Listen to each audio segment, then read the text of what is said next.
The International Studies Schools Network, ISSN, is a network of small, internationally focused secondary schools across the country, and its purpose really is to provide an opportunity for particularly low-income and minority students to develop the competencies they need to be both ready for college and to be globally competent, to be able to know about the world and how it works. ISSN is an attempt, a bold and powerful attempt to break through the illusion that nations should define education. Some of the most powerful things about the model that the ISSN is trying to promote are the reflective voices from students that you often hear. And one of the main themes that we all do in our ISSN schools across the country is ask students to reflect frequently.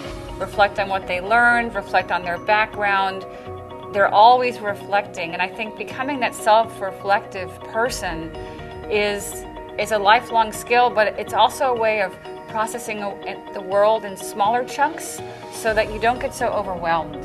And that kind of lifelong skill helps, I think, in everything. It helps when you're reading the newspaper. It helps when you're trying to assess the traffic jam that you're about. It helps raising your children eventually when they become parents. It really helps.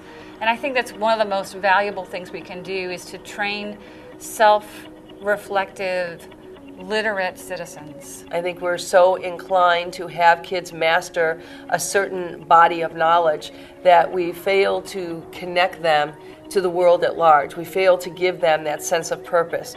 We fail to give them a sense that they are responsible for carrying on traditions. They're responsible for creating new traditions. They're responsible for other citizens in the world. And to that end, ISSN does an absolutely remarkable job of really engaging students so that they see themselves not in isolation, but really an energetic and vital part of a larger community of folks. I sometimes think kids time travel in most schools. They go to school and they go backwards, and then they come out to the 21st century. Global competence really is the ability to adapt and react and live and work well in this global economy and global world we live in. It is ability, for example, to investigate the world, to know how to frame important questions and then find those answers using international resources. It's the ability to communicate ideas well across diverse audiences. It's the capacity to be able to recognize and weigh other people's perspectives and to know how to learn from those perspectives. And it's also very definitely about taking action and making a difference in the world. And I feel like all of us need to be that way, not just the kids that we're educating, but if adults in the world were that way, we'd have fewer problems. So we're hoping that we can prepare kids to be that way so that they can make a difference in the world. I think part of the problem with the word global is it's abstract.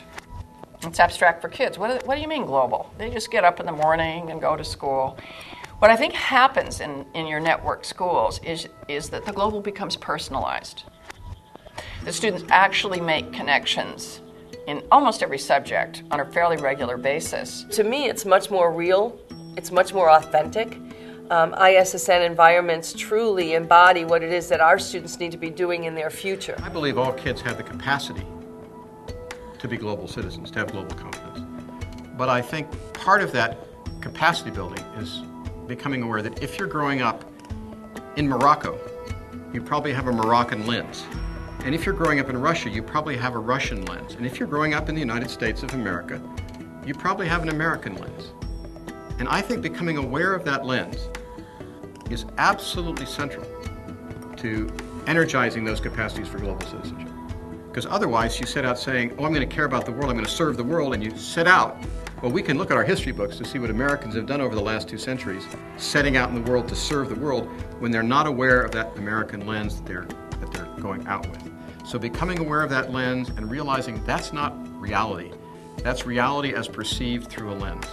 Every young person in the world has to learn that, not just American kids, but anybody, you and me. We have to learn that we're looking at the world through a lens and then learn how to take it off and have a fresh look.